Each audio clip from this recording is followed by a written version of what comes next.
And we're back. Welcome back, everybody, to the only podcast that is produced by two people who are doctors. But not doctors. I'm Dr. Christopher Silverstein. I'm Dr. Patrick Armshaw. And we are coming to you live from yet another fantastic week full of joy and laughter and learning and, most of all, love. Yeah, that's if you don't live in the northern hemisphere or southern hemispheres of this planet. Oh, crap. Wait, that's us. We live in the northern hemisphere of this planet, Chris. Yeah, I think we do. And, well, crap. Well, how was our week then? Our week was filled with lots of interesting things. For example, and we will talk about this week if we remember all of them. Yeah. There's a little thing going on with a company named NVIDIA and their chips, AI chips, I believe, that we're going to discuss. We have an update on the Epstein nonsense and most likely distractions about the Epstein nonsense. The Texas Democrats seem to have won their battle against redistricting. Okay, I'm going to have some comments on that, I think. Yeah. JD Vance is here in the UK. Oh, that's what that horrible feeling was. And looks like the MAGA administration wants to invade the District of Columbia. Oh, that's fun. So, yeah, that's all coming up in this episode of Doctors Not Doctors. Yeah. All right. That's a good cold open. I like that. Thanks. I think we're really feeling our way towards basic competence here. I think we are feeling our way towards basic competence. Let's get started. All right. With the beginning. All right. Where do you want to start? There's so many things. All these amazing topics for us to discuss. I think we have to discuss the arrival of the Vice President of the United States of America. Yeah. In the United Kingdom. Yeah. And how his reception has been terrible. Are you referring to his ability to catch a signal on his cell phone, Chris? No. I didn't know anything about that. No. I'm making a joke on reception. Oh, good Lord. It went very poorly. I got a laugh, but I don't feel good about it, Chris. That's good. It wasn't the right kind of laugh because as he's in the Cotswolds, as we know, it's not like the reception's great out there. No, that's true, actually. So it's not even, oh, God, that's not even barely a joke. Then. I know. I thought it was something that really happened and that was reported on. All right. You win some, you lose some. You do. And so for those of you who don't know, JD Vance, meme extraordinaire, has landed in the UK. He is touring the Cotswolds in Scotland, and he is just being not welcomed wherever he goes. Did you hear how he went to he was going to go to a pub for like a famous pub for some dinner, and the entire staff walked out? Well, yes, of course, he's JD Vance, Chris. Yeah. Let's be brutally frank here for just a moment, right? Sure. When a major world historical political figure who is inherently divisive comes to eat at your establishment, and you have a choice to make, do I put my head down and do my job, even though it might mean looking like I'm supporting the unsupportable, or do I stand by my principles and walk out, right? And I think we can all see how that's a real thing that people have to weigh and struggle with. But now consider, what if it's not a world-bestriding historical figure? What if it's the Vice President of the United States, and moreover, it's JD Vance? There's really that's not a struggle, Chris. That's just a flat out, it's time for a day off. Oh, I mean, it's not even time for a day off. I'm thinking about like when the president or vice president, anybody serious in America comes around you, there's an advance team of the Secret Service, and they go through all your history. And this didn't happen to any degree as would be happening to these pub staff. But when Obama came to the parliament in 2012, I think, maybe 13. I don't remember, maybe 14. It was in his second term, and I think it was towards the end of his term. Okay. We weren't allowed into the Palace of Westminster. Oh, like the entirety of the entirety of it. So I worked in Portcullis House at the time, and there's this thing called the Colonnade that connects the two buildings, and people, it's a normal thoroughfare. People go through it all the time, and like no joke, there was just a sign that went around on all the emails and just said you cannot enter the palace. So you couldn't go see the car when it turned up. You couldn't see the beast. Now the change from that is when the Pope came. This is Pope Benedict the 16th. When he turned up, no joke, I went out there and I watched the Pope Mobile, and like nobody had a problem with that. Wow. So well, the Pope Mobile is a pretty secure thing and whatnot. So sure, it's made of plexiglass, but it's it's been blessed by the Pope, Chris. It has been, but I think what's more interesting is just the fact that we weren't allowed to leave the building. And also when the president comes in or the vice president or whatever, like I said, they go through all your stuff. So I'm assuming that these pub staff would have had warning that JD Vance was coming, and you could have just seen all their faces like, no, thank you. Yeah. Yeah. So his advance team didn't take the hint, is what you're saying. Oh, why would they assume that they take the hint? That is because they just say, sometimes they just say, you're not coming to work that day because we think you're like whatever. Right. Maybe that's it. Maybe their assumption was everybody wants to, be around the vice president of the United States, and therefore our job is to keep people away from him. Whereas I think JD Vance's problem is like literally the opposite. No one wants to be around him, and they may have had to pay people even more to be in his presence. So the final cherry on this cake is that same restaurant served Kamala Harris with no problems. Apparently a few months ago or last year, like there was no issue with her being there. I mean, she's not how do I put this? How do I put this in the nicest possible? She's not a couch fucker, Chris. She's not. So she hasn't had carnal knowledge of any sofas. So right then and there, I feel like, there's someone could refuse to serve JD Vance on clear moral grounds. And I think that the American Supreme Court would find that to be entirely allowed, Chris. Well, yeah, sure. Yeah. I mean, yeah. He's not a horse's ass either. So she's not a horse's ass. Yeah. And the guy, he's just, the way he's comported himself this year is just traumatizing to America. How many vacations has he been on at this I think point, it's 7. I think it's 7. He went to Greenland. He had the water level of a lake raised so that he and his family could kayak. Yeah, that's right. This is Caligula level shit. Yeah, it is. This is nonsense. And it's funny that you brought up the Pope, actually, because that does remind me. Apparently, I only read this one place, so I can't be 100% convinced that this is real. But I'm going to tell it anyway because it's funny. Apparently, JD Vance was asked what his favorite meme about him is. And in a insanely misguided attempt to show that he has a sense of humor about himself, he said it was the one that had a picture of Usha Vance, right, a sofa, and the Pope. Oh my God! Right, and because he said it was supposedly 3 things that he had fucked in the last year. Oh my God! Right. What? Yeah, I know, and that's funny to me, Chris, because you see, he's attempting to show that haha, it's all funny, guys. I'm in on the joke. You see, but the thing is, I know what that meme is, and that meme is not 3 things that Vance has fucked in the last year. No. That is the fuck, marry, kill meme. Oh no! So it's the couch, Usha Vance, and then the Pope, and that's funny, Chris. That's much funnier than JD Vance's weak shit attempt to make up his own meme about himself. That is just incredibly embarrassing. Yeah, and it's in poor taste because you killed the guy. He kind of did. He did kind of kill the Pope. He was the last person to shake the Pope's hand, and the Pope drops.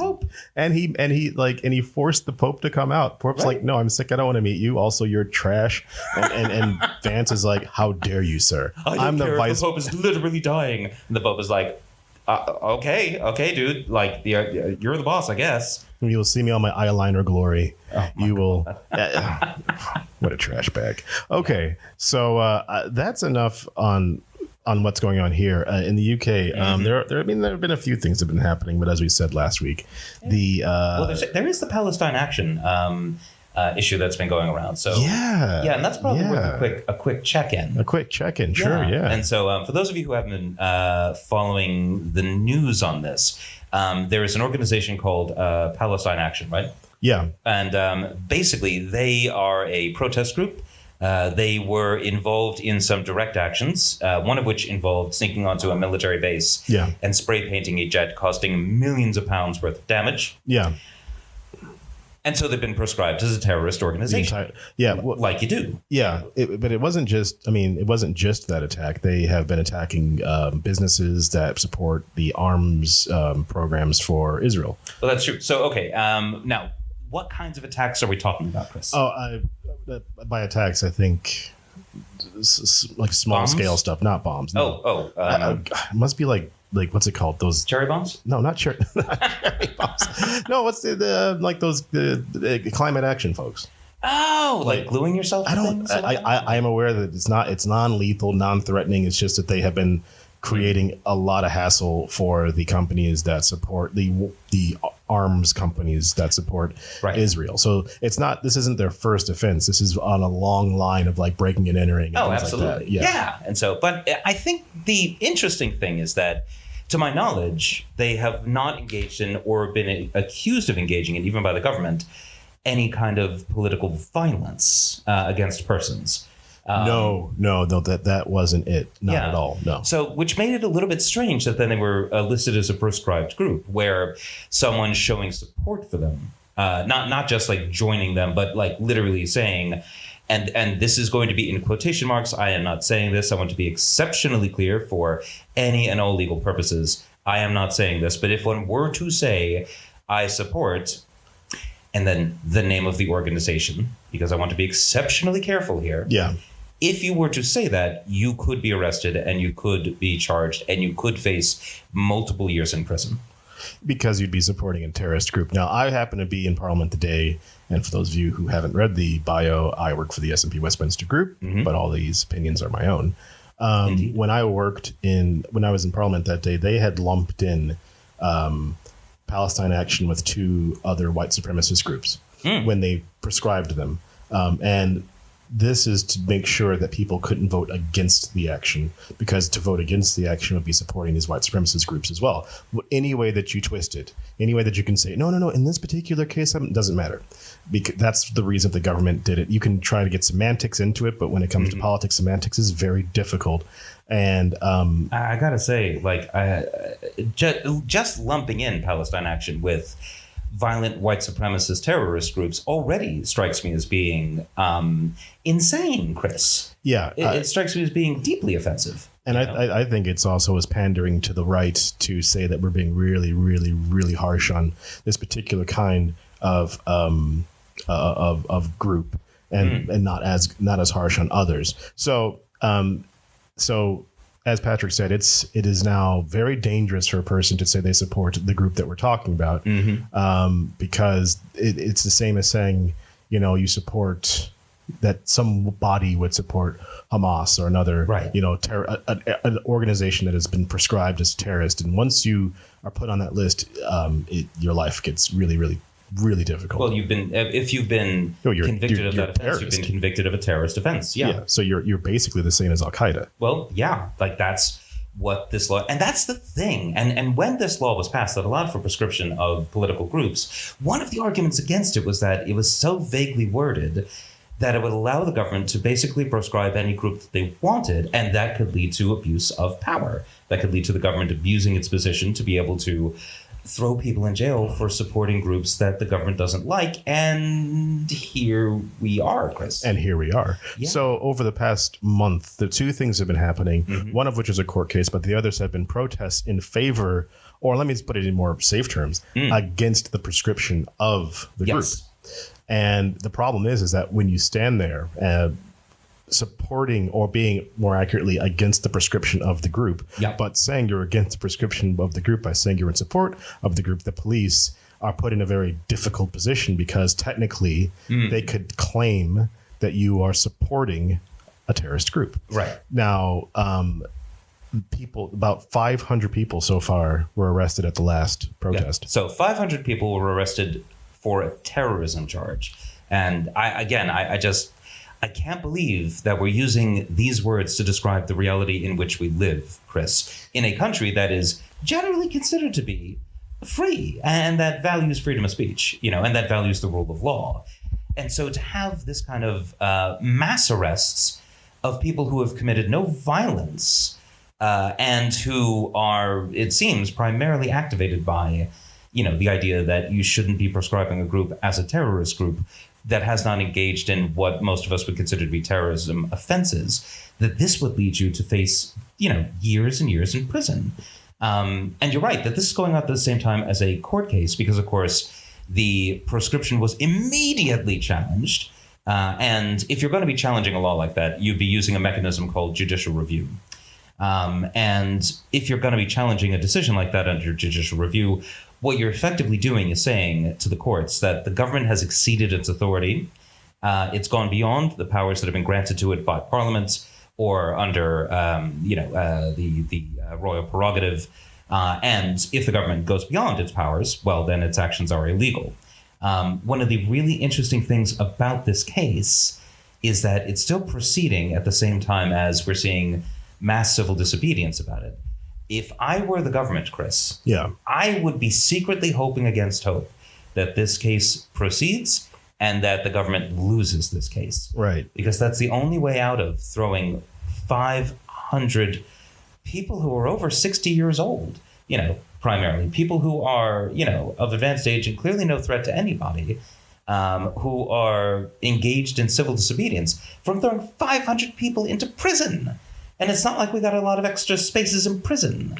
No. And it's not like we have a lot of extra court space to try them in. Yeah, all 500 people. And that was just from the last protest. So and the thing is, to have this kind of mass arrests after a nonviolent protest, compare that to the arrests that happened after the exceptionally violent protest by the far right last year, where there were attempts to murder people through arson. Oh, yeah, burn down the asylum hotels. So, and the thing is, all the free speech warriors at the time who were upset at that, there was that one woman who put out a Facebook post saying, burn them all for all I care, burn down their hotels with them in them, effectively saying murder women and children, please. Yeah. Even though she took it down later, and that does, I think, go to mitigation. It doesn't go to whether or not she committed a crime. And I would argue it is a crime to incite violence. Every country recognizes that it is a crime to incite violence. But the free speech warriors who argued that, she was being horribly railroaded, that they'd thrown her in jail just for saying something. They're notoriously silent right now, aren't they? Oh, absolutely quiet. And this is a running theme through this trip through authoritarianism that's happening in America and, to a lesser degree in the UK. Yeah. That when you are opposing something that is on the left or people aren't white involved, is the easiest way to put it. Yeah. These free speech warriors who are afraid of, can't say anything anymore. Yeah. We can't say anything anymore. Well, these people are trying to say something, and the government is trying to keep them down, and you're just. That's the sound of nothing, folks. That's the sound of the fresh air. Yeah. Between it's obvious that these free speech warriors, they're not free speech warriors at all. Yeah. If you're only in favor of freedom of speech when people are supporting Nazis, and you're against freedom of speech when people are against Nazis, then the only thing you're supporting is Nazis. Yeah. So yeah. So that's where we are with this. We'll keep an eye on it because obviously this case is a very big deal. Because my personal view is that if you break onto a military base, you need to get punished for that. Yeah. No. But it's direct action. It's absolutely directly breaking the law. And there's no question about whether or not the people who committed a crime should be sentenced and convicted if the government can prove their case of having committed a crime. Yeah. But this is not that. But this isn't that. Yeah. No, they did something stupid, but now you're saying that they're on the same level as Al Qaeda? If you're going to, wow. Holy God, if you're going to say that, a single military jet is on the same order, spray painting a military jet is on the same order as murdering thousands of civilians, then I'm going to have to question your sense of judgment. Yeah. And indeed your commitment to the idea that human life has value. Question marks. So we'll leave it there. Mm-hmm. And we will turn to the next item. Now, let's see. Yeah. We're going to get juicier as we get. We've got a whole smorgasbord. We do have a smorgasbord. Not a lot of time. Yeah. So we'll do the lutefisk. Let's do. Okay, we're gonna waste some time here. Okay.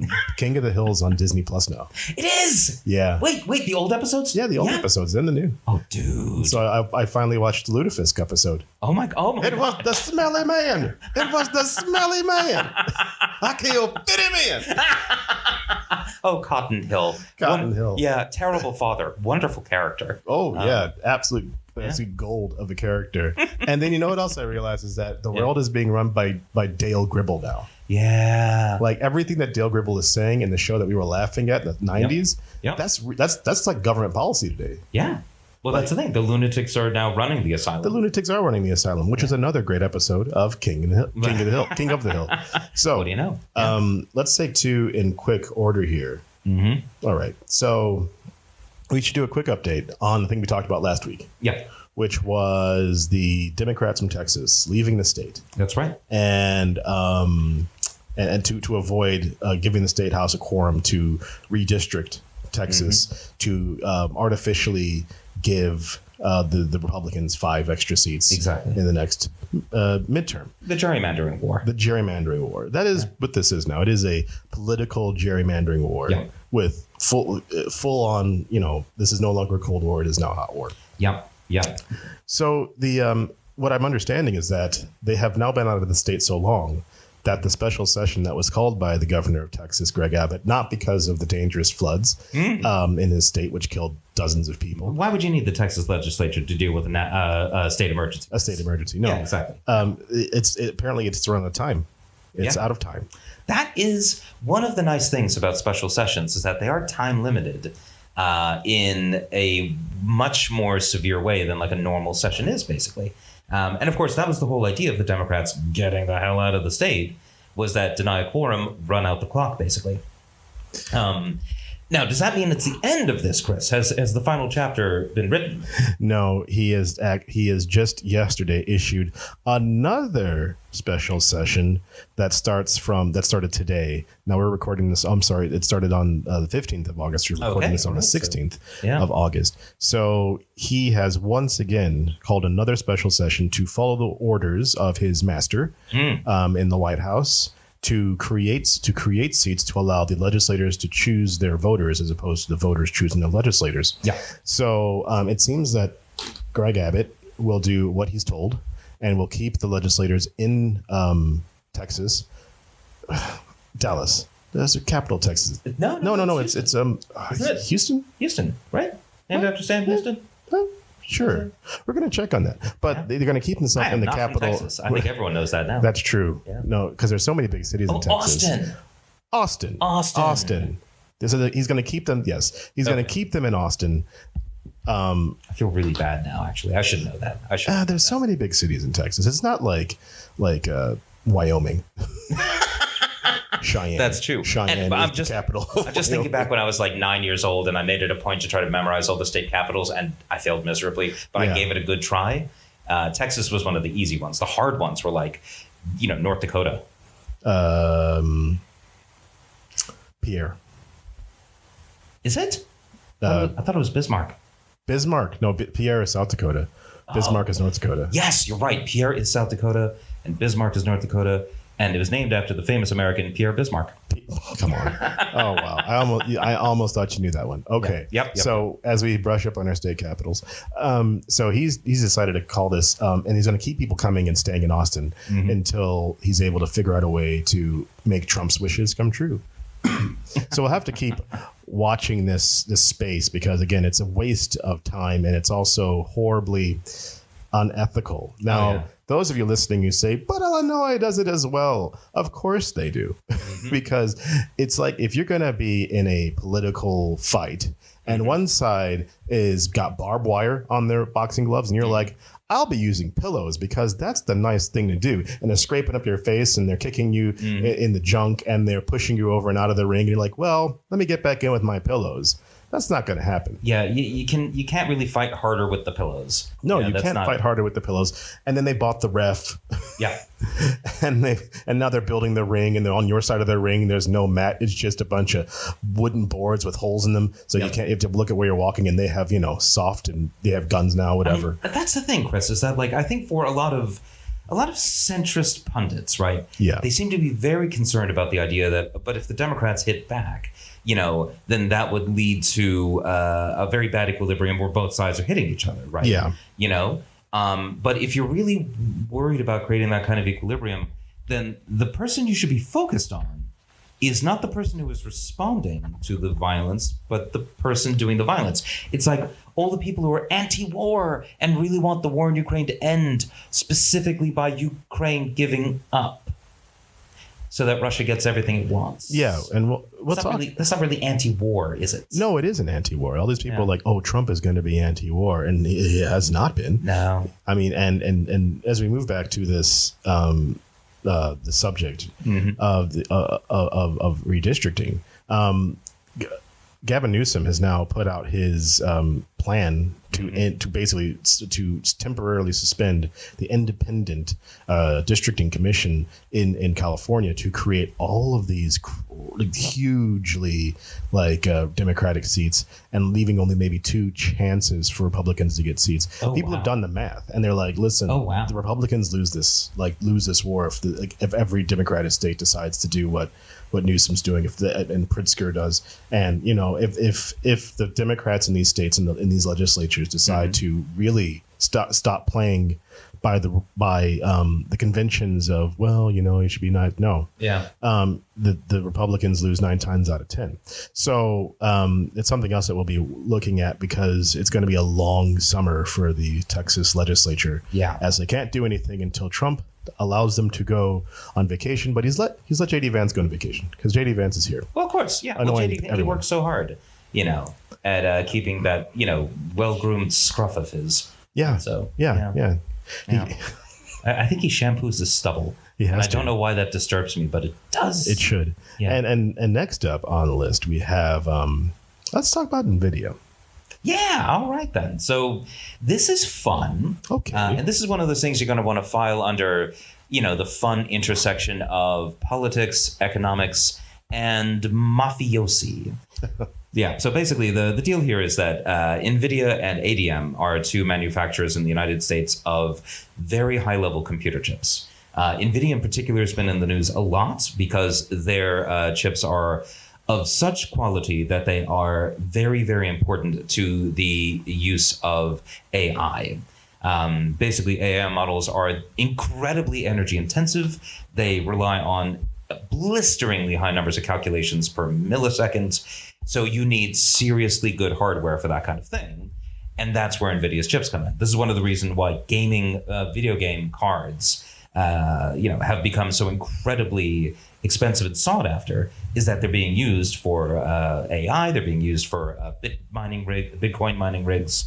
So there's this whole extra part of the computer economy that's built around a desperate need for these chips. Now, it's not just the United States that has a demand for these kind of computer chips. China has it as well. And China's problem is that it really needs chips that are not made in China because the Chinese industry just isn't there yet. They don't build those kind of really high quality hardware. So obviously, since China is very much interested in building its own AI, the US and China are kind of in a little bit of a space race regarding who's going to build the best bullshit machine, apparently. But, it's very important. It's very important. And so the United States government has blocked all U.S. companies from selling their chips to China. For national security reasons, very important, you cannot sell these chips to China. Right. Except that Trump just had a meeting with the heads of NVIDIA and ADM and announced that they can actually sell, not their best chips, but their second best. They can sell right? Not the best, but they can sell the second best chips. So no one else can. So these guys can make a ton of money. Oh yes, they're going to make a ton of money. It's an absolute boatload of money. Killing. Yeah. And here's the thing about that. Sure. The reason they're able to do this is that Trump has got them to agree to pay 15% of their export sales to the United States. Which you might recognize as the same thing as wetting your beak if you're a mob boss. Sure, I will let you do this business, but you must pay me a percentage so that, I will let you do it, basically. Go ahead, please. What's the definition of a kickback? I've always used the phrase. Is that a kickback? Oh, it's definitely a kickback. That's a kickback. It's absolutely a kickback. Yeah. This is not a thing that is done. This is not a function of government, Chris. To the point where under what law do they give the money to America? Yeah. Because it's not a tax. Right? They're not being taxed because taxes are things that are passed by Congress. Do they just send a check to the Treasury? I mean, I suppose as a gift. Is the Treasury invoicing them for 15% of their export sales? Well, no, I don't think it can legally, but they're agreeing to do it and they're doing it because they have a deal with the president and the president is just deciding who gets to. So here's the thing about this, right? One of two things is true here. Either the prohibition on selling chips to China was never about national security, and this is extortion. Yeah. Or alternatively, it is about national security, and Donald Trump has just said, yeah, if you give us money, we will let you weaken American national security. Like, you can make us weaker. You can harm America if you give us money. You know what this is? Yeah. This is the money in the pie box. This is the money in the pie box callback to like 2 weeks ago. Yep. Where we're talking about, that is exactly right. Yeah, Shawshank Redemption. Yeah. So AMD and Nvidia have put the money in the pie box, and it's going straight into Trump's hands. Not his hands, but it's very interesting that he's by himself negotiated a kickback for the country. Right. But I mean, like, how do you quantify it? Where does it go? Given that almost all the money is now going to ICE, to kidnap people off the streets, like, and if you knew where this money was, and if I was a legislator, I'd be like, okay, well, if you're going to get this extra cash from Nvidia, then let's put it into schools, let's put it into hospitals, let's put it into the streets, let's put it into the infrastructure. Even if he was doing this, let's say he was a competent politician, he should have a plan on what, like, okay, we're going to take this money and we're going to build, a bunch of new VA hospitals. Well, he could say that, but he's not going to. Well, the thing is, right? I mean, like, the president doesn't constitutionally have the power to raise revenue. That as well. The president doesn't constitutionally have the power to decide what that revenue gets spent on. That's not their job, no. Right. That's Congress's job. That's Article job. 1. Yes. It's very important. Yeah. It's so important, in fact, that the principle that the executive doesn't raise taxes and the executive doesn't decide how the money gets spent, that these are things that are done by the legislature. This goes back to the United Kingdom. Yeah. This goes back to before the United Kingdom. This goes back to the ship money case. I think this is Charles the First. I think either I know about this or you told me about this. Yeah. And so I believe it's Charles the First. It's either him or James, but it's definitely one of the early stewards. And I'm pretty sure it was Charles because, he got his head cut off over exactly this kind of thing. But so he desperately wanted money, didn't want to have to call Parliament to get the okay from Parliament so he could raise that revenue. So he decides, okay, well, one of the few things I can do is put out a tax for ship money. Basically, everyone pays a penny to the king so that I can build a navy in time of war if it's an emergency. So I'm just going to declare an emergency and I'm going to raise a bunch of money and then use it for my own purposes. And Parliament was like, the fuck you will. I think that's what you said last time. I think this story is online. Yeah. So this is a big deal, right? So what we're sort of seeing here is Donald Trump acting like Charles the First.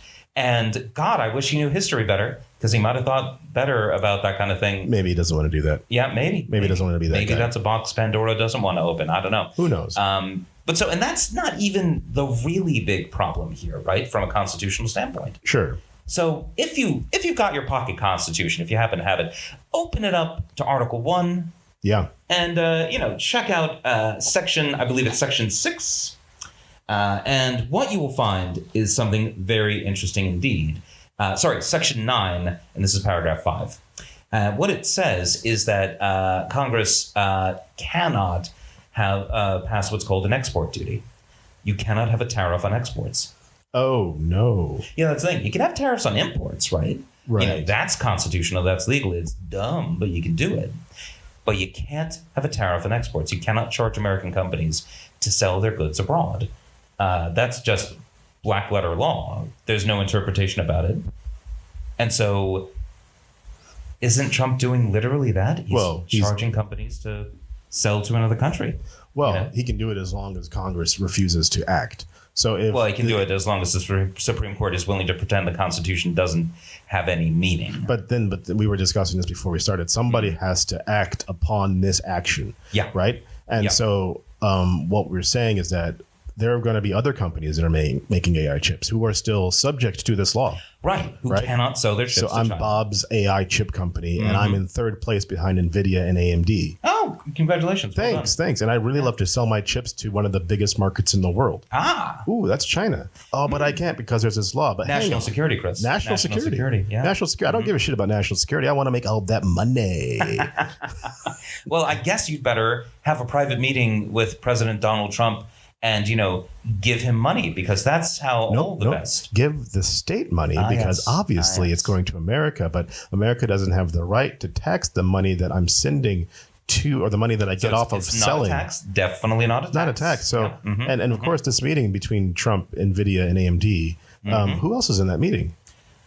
I think that's it. So if potentially it's just these three CEOs, because that's what Trump effectively was, these three CEOs who are making a deal saying that America will get 15% of our export tax. Now let's say here's a worst case scenario. Worst case. What if they all knew that was against the law, that you couldn't actually tax it?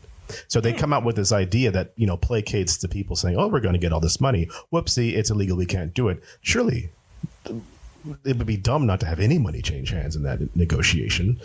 One would think. Interesting. And I'm not saying that actually happened. I wouldn't know. Right. I wasn't in the room where it happened. Exactly. But I'm just saying, interesting that an illegal action is now apparently going to happen by the state that can't initiate it. Yeah. And the entire thing is supposed to be giving money to the state. But if that money doesn't go to the state, money's got to go somewhere. Well, that's a good point. That's a good point. Money's got to go somewhere. Yeah. And again, I really want to know how they're going to be handing this money over, and who's going to be logging it, and where exactly that money goes. It's going to be in tens and 20s, Patrick. It's going to be in tens and 20s and black garbage bags. I mean, thrown out of the back of a moving truck. This is great. Oh, this country, don't worry where I got it. It fell off the back of a truck. On I-90, yeah. Exactly. So that's something that, keep your ears open for that. I'm sure we won't hear about that ever again. Yeah. Let's take a small break here, and we'll be right back in a few seconds. All right. And we're back. Well, I hope everyone had a lovely break. I spent my break, Chris, dry heaving into the void. Dry heaving into the void. Yeah. I usually just stare into the darkness, and I don't know what else to do. Yeah. So that's all. It's always fun to know that that's out there. Well, that's the thing, And remember, kids, as Papa Nietzsche said, if you fight monsters, be careful you don't become one. Well, so, yeah. Well, little Nietzsche for you. Yeah. Little Nietzsche. Yeah. Okay. So here we are. All right. We're having fun. So if fun is defined by, facetiously quoting very problematic German philosophers. That's the only way to have fun. Yeah. So, right. So, other things that have been happening this week. You may have heard of something called Seward's Folly. Oh, I seem to remember that phrase from when I was 12 years old, Chris. Yeah.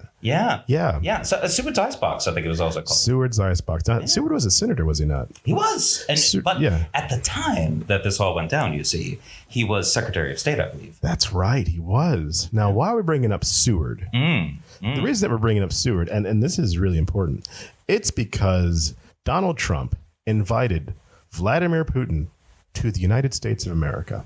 And not only did he invite him to the United States of America, he invited him to the part of the United States of America that Russia used to own. Alaska, Chris? Alaska. Oh, my Our largest state. Capital Juneau. That's Seward's Folly. And you're right. It is Juneau. It's not Anchorage, people. No, it isn't. It's Juneau. Yeah.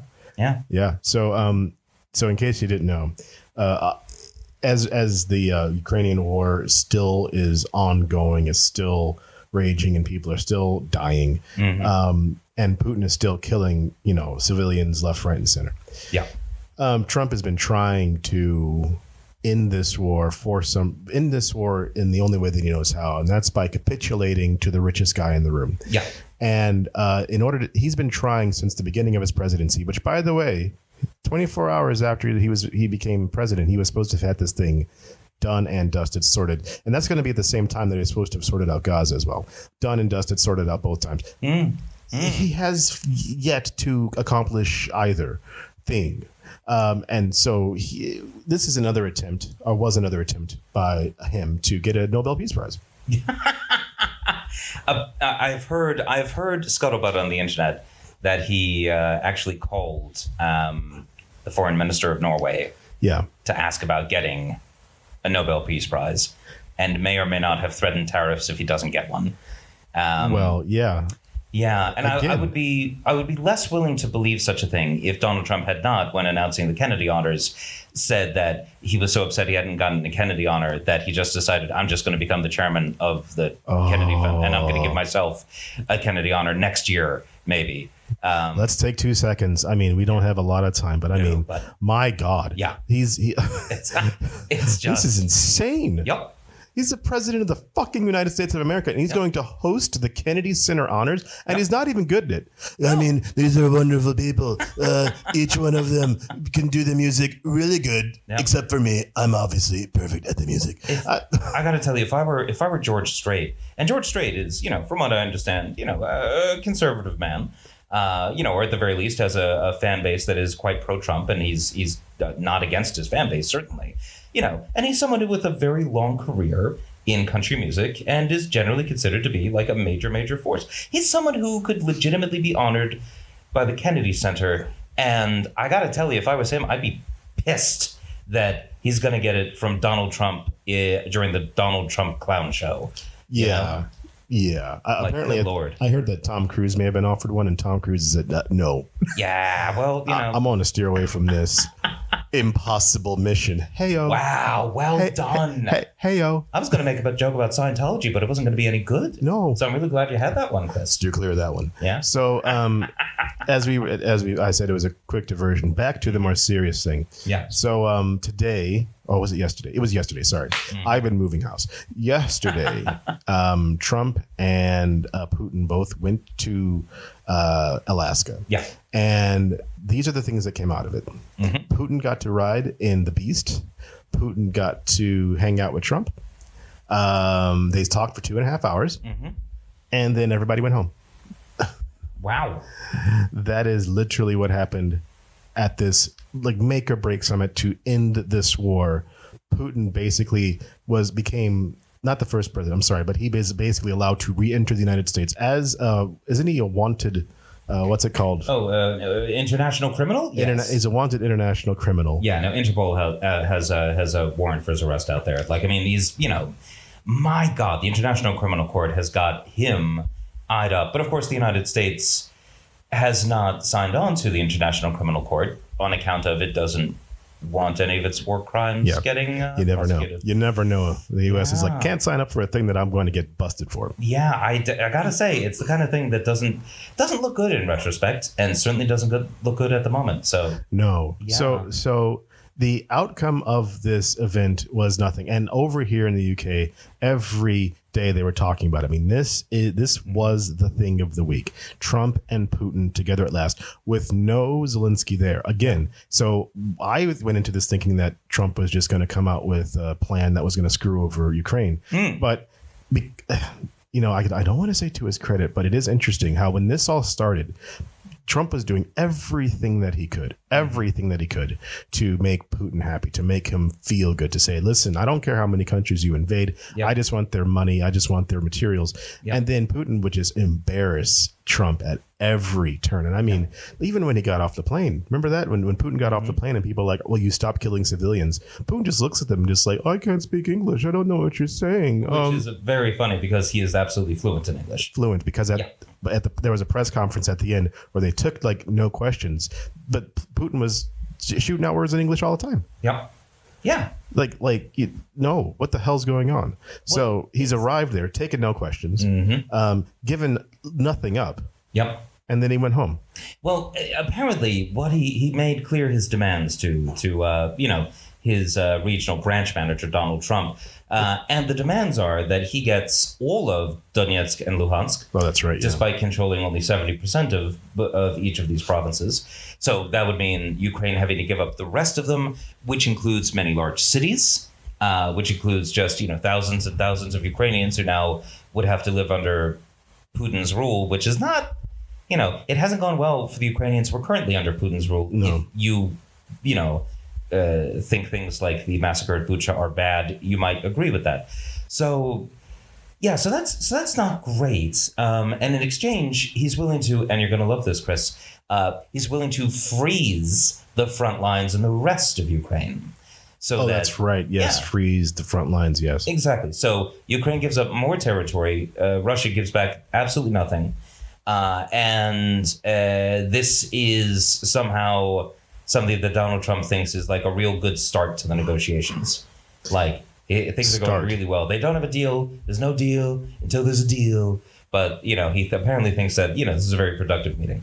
And the talk ahead of this was just nonsense. Trump was like, I'm going to eye him up and I'm just going to be able to tell in the first 2 minutes if this is, you know, if he's serious or not. 2.5 hours later, still nothing. And, you know, I heard other interesting things today. Apparently, now this is tangential to this, but Steve Witkoff, right? Oh, yes. When he was negotiating with Russia over these past 8 months, he was there with nobody. He didn't have a translator. He didn't have any staff. He was like the UK at the Brexit negotiations, turning up with a smile and going up against, you know, serious negotiators. And in this case, Witkoff is going up against Sergei Lavrov. We're talking fluent in English, by the way. Who was all fluent in English. But he wasn't speaking in English with Witkoff, was he? And he also turned up to the negotiations on Friday with a USSR shirt. Yep. Which we would see in English as CCCP, which is letting all the world know where they're going with this. And if you're not up in your geography, listeners at home, the Soviet Union involved much more than Russia. Yeah. It involved Kazakhstan. It involved Moldova. It involved all of Ukraine, Belarus, Latvia, Lithuania, and Estonia. Which the last three you might recognize as being members of NATO. And, you know, it's the kind of thing that makes you think that they're not going to stop with Ukraine. Oh, I mean, and they're pretty clear about it. Much like, you know, some other countries, they haven't outright said we're looking to invade and reconstitute the empire. Yeah, but they are looking to invade and reconstitute the empire. This is the outcome of the great, you know, debate. And apparently, I think Zelensky is coming to the White House on Monday or sometime next week. So, I mean, again, we're just going to go round and around in a circle with Putin, you know, pulling Trump's strings. And Trump, you know, let's do best case scenario. Eventually says, I can't deal with this anymore. Let's just give Ukraine enough to win, because at that point I'll still have won and I can still try to get that Nobel Peace Prize. But that would be a much better outcome than I think we can possibly hope for. Oh, that's me, you know, needing some kind of, you know, bright star out of this, because the most likely outcome is just I'm done with this and let's, you know, cut off all aid, because it's time now for America to focus on the next subject we're going to talk about, which is not the Epstein files. I think a distraction from these Epstein files, because the Epstein files have been kind of quiet this week, mostly because the President of the United States and the United States Justice Department have decided unilaterally to invade Washington, D.C. Now, I may be a little bit behind on my political history and my political geography, Chris, but isn't Washington, D.C. the capital of the United States? It is a federal district, a capital of the United States. It belongs to no state. It runs itself. Now, you know who actually runs D.C.? That would be Congress. Congress. Yeah. Not the President of the United States, as MAGA would like you to believe, but Congress. Congress actually runs D.C., but they let D.C. run itself. It has a mayor. It's got a police force. It is a city. It has home rule. Yeah. And yet, this week, was it this week or was it the beginning of end of last week? It's Saturday, right? So Today is Saturday, yeah. So let's say the beginning of this week. Certainly the beginning of this week. Yeah. You know, so he sent in. He federalized the National Guard in D.C. And attempted to basically seize control of the Washington D.C. police force as well. The DCPD. Yeah, which is wild. Which is not a power that he has.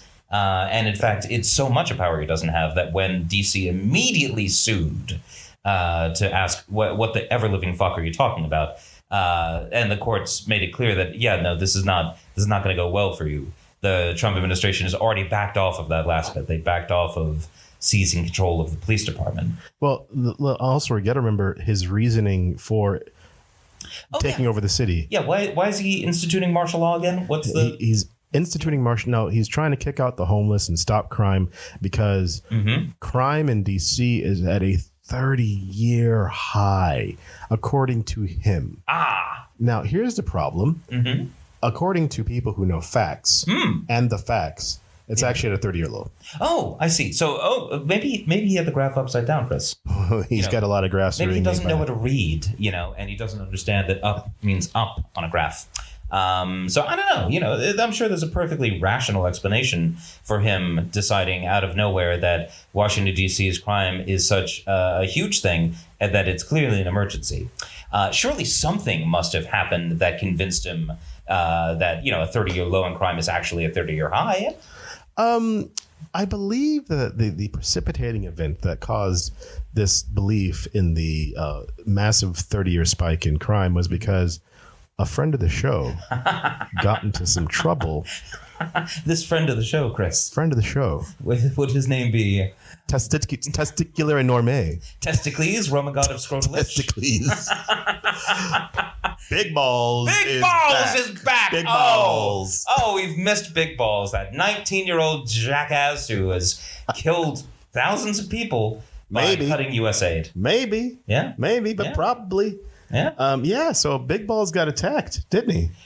Okay, so the original story, right, was that he'd been beaten up because he stopped a young woman from getting carjacked and he got attacked by 12 thugs. 12 thugs. 12 thugs. 12 thugs. That's a lot of thugs. It turned out that story wasn't quite true because, of course, it wasn't true. That's the story that you tell when you're 12 and you're making up stuff to explain why you're home late from school. Like, it's such a wild and obvious lie. I can't believe they had the, if you will, big balls to try to pull that one off. Wait. But yeah, so it wasn't that. It wasn't that he stopped someone else from getting carjacked. I think the actual story is that he was the victim of the carjacking, and the perpetrators were two 15-year-old one 5-year-old girls. Yeah. And he got the shit beat out of him, didn't he? Yeah, they beat the shit out of him. They beat such shit out of him that he tried to claim he got beat up by 12 dudes. 12 big dudes. But two 15-year-old girls beat the hell out of Big Balls, and now they've taken over Washington, D.C. I mean, okay, I want to be clear here because we have fun on this show. We do have fun. We have a lot of fun. Yeah. We say things often in jest. Sometimes we use hyperbole, but I want to be very, very clear. Yeah. You shouldn't get carjacked. Getting carjacked sucks. That's no fun. That's the sucky thing. I'm sad the Big Balls got carjacked. That's not. When you come home, after quitting your job, taking away USAID from some of the most vulnerable people in the world, and you're like, women and children. Well, they don't need food or shelter. I mean, they're not Americans and they're not white. Exactly. So why would they? It's difficult. But I still wouldn't want to see this guy get carjacked. That's my official position. No. I do not want this boy to be carjacked because that's unpleasant. And also, exactly. I mean, he's supposed to be smart, but lock your doors, right?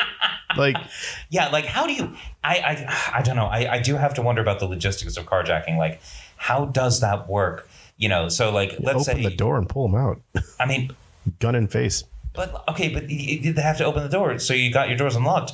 Why you got your doors unlocked? That's like, I don't know. Whenever I get in the car, right? Shit. When I had a car in the 1990s, right? I'm pretty sure that the car locked itself when you put it into drive. Like, it would just, the doors would lock as a thing, right? So, I mean, and now with all cars have like driver assistance, and anytime you're slightly over the line, it starts beeping at you. And you're telling me that the cars don't like lock themselves? Some do. I'm confused. Some do, yeah. All right, well, but I'm not here to judge. We're not here to judge much, but there it is. So, but because of that action, according to the government, that they have decided that crime in DC is now out of control, and they're going to put in the National Guard, whose job is to effectively kick out the homeless and harass people on the street. So there's videos online now of people just sitting on the street, people of color, sitting like on their stoops, like on their property, and the cops walking up to them and like, "What are you doing?" Now, boy, nothing says freedom to me like being accosted by armed soldiers as you sit on your property. As you sit in your property, yeah. And the reason that this is such a big deal is now people might be able to support mentally comprehend the idea of the president of the United States forcibly taking over D.C. because it is not a state. There is no governor of the state of D.C. The governor of the state of D.C., as we talked about before, is the Congress. Yeah. But Trump has been very clear, and the government, the MAGA government, has been very clear. They want to do this in Chicago. They want to do this in L.A. They want to do this in New York. Yep. Now, to do these in these three cities obviously is a ploy because Democrats' cities are the most terrible and, they're filled with crime, despite the fact that the highest murder rates in America are in red states. Yeah. Red states. Now, they tend to be blue cities in red states because there's typically some kind of ruction between the mayor of the blue city and the governor of the red state. And obviously, it's the biggest city in the state, so you're going to have the highest amount of crime in the biggest city. Right. It wouldn't make any sense for a crime to be highest in, Keokuk, Iowa, as opposed to Ames or Des Moines or whatever. I don't know, man. Those Keokuk people, they get wild on a Friday. Oh, I know they get wild because they're only an hour away from Western Illinois University. So there it is. Little plug. But the idea that the government needs to send in these people for no reason, and this is why it ties into the Epstein files, is because this is another great distraction from us talking about the files. Yeah. Right? Which still have not been released. Still haven't been released. Funnily enough. Good Lord. Yeah. And the thing is, it's not going to go away. The only thing that can really happen for Donald Trump is that eventually enough people who consider themselves MAGA will just make peace with the idea that, sure, maybe he's a pedophile, but, it's worth it. It's worth it to see people that they hate get injured, Yeah, it's worth it to see the military on your streets. And these are some of these people, huge Second Amendment guys, right? And the reason that a lot of people are Second Amendment in the United States is because they are afraid of government overreach. They are afraid of, one day the government's going to do one thing, one step too far, and we need to be able to defend ourselves from the government. I don't know, rolling tanks down the street or coming down the street in armed cars or having the Army or the National Guard police the American people, which is what they are specifically not supposed to do. Oh, yeah. And so it's... it's that sound. It's that sound. It's that... tumbleweeds. Just them staring into the distance, chewing on some chaw. Yeah. Just staring like, yep, spittoon. So we'll have to wait and see if this grows into anything, because as Patrick said, the courts have already said, what the hell are you doing? Yeah. And the Trump people have backed off again quickly, as opposed to fighting them. Tooth and nail, which is interesting, right? Yeah. Because on so many things, they have been willing to ignore court orders. Yeah. They've been willing to wildly and clearly violate the law and violate the Constitution. On this one, they backed off. And I think that's interesting. I don't have a good explanation for it yet. No. But I'm going to keep an eye on it. And I'll see if I can find a good rationale for how to explain that. Yeah, we'll keep an eye on it. And lastly, for this episode, we're going to do another callback to last week. Ooh, so last week, callback. I know. This is what happens when we record consecutively. Ooh. Amazing. So here's one of the issues with last week. Last week, the Trump fired the commissioner for for labor statistics. Yes, that's right. And this person, whose name I forget, it's like McIntyre. Yeah, that's right. Yeah. This person who had done nothing wrong other than just compile the numbers into a well-worn formula, and it showed that the jobs numbers were down in America from July and May, and a 250,000 jobs disappeared or something, and I think more than that. Yeah, no, it was really quite bad. It was a huge downward revision. I think it was hundreds of thousands of jobs over a period of 3 months. Yeah, exactly. And for the record, there has since been more economic data that is coming out that very much indicates that, things are going bad. Prices are going up. Inflation is accelerating. Also, consumer confidence is cratering. It's down in the 60s again. Yeah. This is not good. All the red signs are flashing, saying there may very well be a recession coming. But a recession with higher prices. And we haven't seen that kind of thing, Chris, since the 70s. Oh, no, not the 70s. It's the return of stagflation, people. Stagflation. So, Malaise forever. Yeah, and if he's history's greatest monster. That's a reference to a Simpsons episode. It's about Jimmy Carter and about how much people hated him because he was president during stagflation. Jimmy Carter didn't cause the stagflation. No, he didn't. But Donald Trump is literally causing the stagflation this time. So so that's going to be. But here's the problem. Here's the problem with this. So in order for us to know that there is stagflation, inflation, or where things are going with jobs, we need to have statistics that we believe. Yeah. Now, in order for Trump to feel better about himself and his administration, they have appointed a new person to this job as the commissioner of labor statistics. Is it someone with a huge resume working for the government in the Bureau of Labor Statistics who's well known and respected in this field and can be relied upon to provide accurate and timely information, Chris? No. Oh, man. No, I was supposed to yes and you, but I just couldn't. So here they've selected a person named E.J. Antoni, who is a federal budget analyst at the Heritage Foundation. Now, the Heritage Foundation, Chris, are they a well-respected outfit full of sober academics who make it their business to? I can't even keep the bit up. They're ridiculous fascists, aren't they? The Heritage Foundation is the group that made Project 2025, which doesn't exist and nobody knows what it's about. However, all of the aspects of Project 2025 are coming true every day. It is funny how that happened, that like this thing that he swore up and down he had nothing to do with and it definitely wasn't going to happen. And then he gets power and immediately does it. I mean, the only thing would be worse would be if he hired the guy who wrote the damn thing. Which he did. Russ Fogg. Oh no. Yeah. Well, that's okay, Chris, because, he also hired the co-author. Do you want to know who that is? You say it. Mr. Antoni. Mr. Antoni. Yeah. That's right. That's right. The co-author of Project 2025, people. Now, let's also be fair to this guy because Antoni and the two of us have one thing in common. Oh, yeah? We are doctors, but not doctors. Hey! That's great. He's like a brother from another evil mother. Yeah.